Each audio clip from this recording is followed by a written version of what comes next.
give you some pointers, 10 tips for getting past the gatekeeper when you call that business. And they don't have to be big businesses. They can be small businesses. They can be the barber shop, the dog groomer. I don't care, where most of the time the owner's going to answer anyways. But just in case, you end up with a gatekeeper, here's some ideas for you. If you are involved in the telemarketing industry, you will undoubtedly be familiar with the term the gatekeeper. This is the individual whose job it is to prevent people getting access to the decision maker, henceforth called the DM. Typically, this is a personal assistant or a secretary, but in some companies, it is even the receptionist or switchboard operator. Here are 10 top tips for getting past that gatekeeper. Number 1, the gatekeeper is not the enemy. Whoever is acting as the gatekeeper between you and the DM, the decision maker, is just doing their job. Part of that job is managing the demands of the DM's time. Seeing the gatekeeper as the enemy creates a self-imposed psychological barrier that will be difficult, if not impossible, to remove. Don't look at them that way. They're just there to do their job. Tip number 2, sound senior. Management never gets treated the same as the workers. If someone believes that you are important, they will treat you differently. Use a relaxed and calm voice. Speak slowly and articulately, and don't divulge more than is necessary. And I am speaking now about your discussion with the gatekeeper. During the opening seconds of your conversation, if the gatekeeper senses that you are their senior, they will not risk offending you by probing too deeply. Tip number 3, the gatekeeper is a wealth of knowledge. Remember that whilst the gatekeeper's role is to restrict interruptions to the decision-maker's daily routine, they do know a great deal of important information about the DM and the business. Use this opportunity to check with that person that you want to speak to is the decision maker. Check your facts with them. Ask simple, non-obtrusive, opening questions to try and build a picture of both the gatekeeper and the decision maker. Hi, this is Mike G. I would like very much to speak with the man or the woman in charge of your marketing efforts and obtaining more customers and buyers for your business. May I ask who that would be in your organization? It's just one opening comment, very unobtrusive, very authoritative, and it makes a decision about you, doesn't it? Tip number 4, don't sell to the gatekeeper. The gatekeeper has several distinct powers. One of them is the power to connect you with the right person. However, they do not hold any decision-making powers. When the gatekeeper asks, can I tell him or her what it's regarding, do not try and pitch your product or service to the gatekeeper. Firstly, it's a waste of your time. Secondly, it will irritate them because they will just be waiting for an opportunity to tell you they cannot help you. No matter how desperate to connect with the DM you are, do not sell to the gatekeeper. Oh, I simply want to speak with the decision maker about helping your company achieve more customers for your business. We've got some unique ways of doing just exactly that. No detail, but confident and relaxed. Tell your gatekeeper that I am with the Internet Customer Acquisition Network, or also known as ICANN.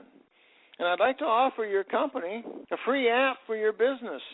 I want you to listen to this. I want you to commit this material not to memory, but to suit you. Make these your words. I'm giving you ideas on things that you say without selling the gatekeeper, with the objective only to be to speak with the man or the woman in charge of making the decision about retaining you and your services in your company to do what you can for them. Tip number 5, engage. Don't evade. Don't be awkward. Don't try to sneak past the gatekeeper. The chances are you'll get cut off at the knees. Actively engage with the gatekeeper. Don't get too personal. Don't pry. But you can gently probe. If you can't get through to the decision maker, engage the gatekeeper so that they have a positive and friendly attitude towards you when you call again. You're unlikely to become best friends. That's not your goal. But building a relationship and a rapport with them will help them want to help you. Tip number 6, easy does it. Listen, folks, if you are nervous, if you are stressed or tense, you will transfer those feelings in your voice, your behavior, and choice of words. All of these will make an impact on how that gatekeeper perceives you and therefore how they receive your request for access or information. Take some deep, slow, quiet breaths in through the nose and out through the mouth to put yourself at ease. When the gatekeeper answers, smile and confidently greet them with energy and ease. Mental preparation. Smile when you pick up that phone.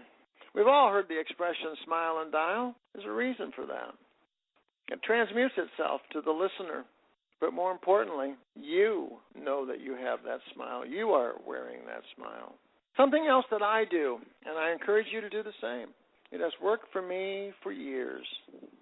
I say to myself before every presentation, I am enthusiastic and I am confident. I am enthusiastic and I am confident. Nothing anyone says to me will cause me to become depressed. No rejection will cause me to feel like a failure. I am enthusiastic and I am confident. And you say that to yourself 3 times. And you will develop that enthusiasm, and that will carry forth in your discussion along with the enthusiasm. Confidence and enthusiasm, they're twins. Tip number 7, don't script, plan. Unless you are a particularly good actor, don't use a script. They're likely to hear the scripted tone in your voice, like you're reading it, right? Don't do that. Instead, plan how you will approach them, what approaches you might take, depending upon the range of responses that they might make. Plan your responses to key objections, but leave yourself room by improvising the dialogue. Number 8, what's your transitive verb? Do you know that whilst you are speaking to the gatekeeper, you are consciously or unconsciously employing a transitive verb to do something to them? A transitive verb is a verb that can be done to someone else, such as, I charm you, I amuse you, I press you. In oral communications, verbs are used as tactics to get results from other people. It's essential that you be in control of the tactics that you are playing. Think about what tactics you play throughout your plan. For example, I know that your time is valuable, so please allow me, if I may, to get right to the point. Would that be okay? It's a compliment and a question and an invitation and asking for permission to make your presentation. Tip number 9, is she or he expecting your call? This is largely irrelevant because you want to speak to the DM nonetheless. That's the decision maker. However, in order to bypass the gatekeeper, use the DM's first name only. Now, you may not know that calling from the phone book, so let that go. And just say, I'd like to speak with the person who's responsible for making those important decisions about getting more customers for your business. If you know their first name, ask, may I speak with Jenny or Bill? It sounds like a personal call. Remember, your goal is not to inform the gatekeeper. Your goal is to bypass them to get to the decision maker. Next, they might ask, is she or he expecting your call? Simply and easily reply, yes. I sent some information a few days ago, and we need very much to discuss it before the close of the business day today. Now, don't say that unless it's so, and that's why I recommend grabbing a letter from your back office or even crafting your own.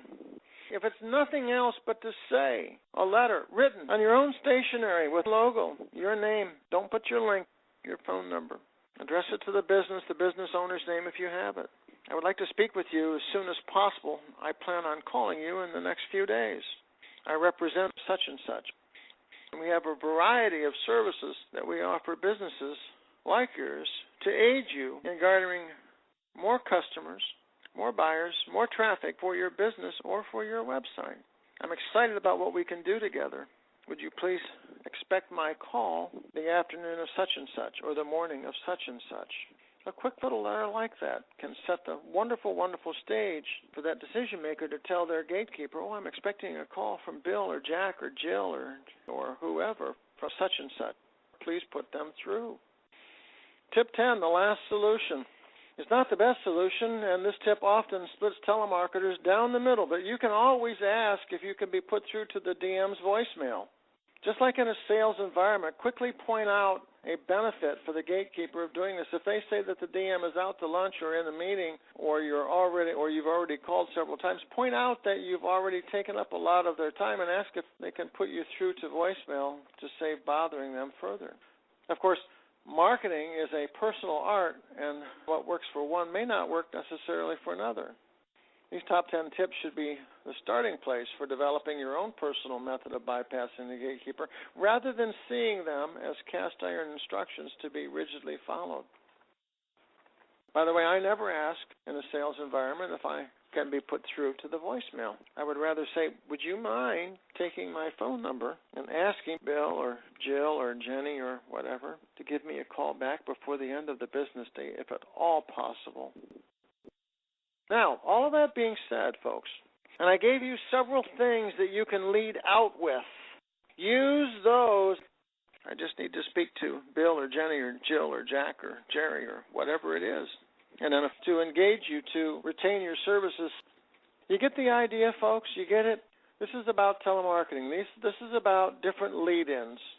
This is about getting to the person that you want to speak to. This is about making more sales by eliminating that fear that you may or may not have and physically calling that prospect. A world of opportunity awaits those who are willing to pick up the phone and dedicate a portion of their week or their day. Commit yourself to making 50 calls, 100 calls, 25 calls, whatever it is that time allows you, and practice. And find one of the services that we offer and focus on that.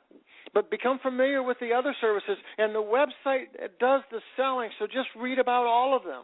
I mean, everything that you need to know and say is there at the website. So avoid trying to explain everything that we do, because one service at a time is plenty. Ladies and gentlemen, thank you so much. You may not realize this, but you giving me the opportunity to help you become a better you has also given me the opportunity for me to become a better me.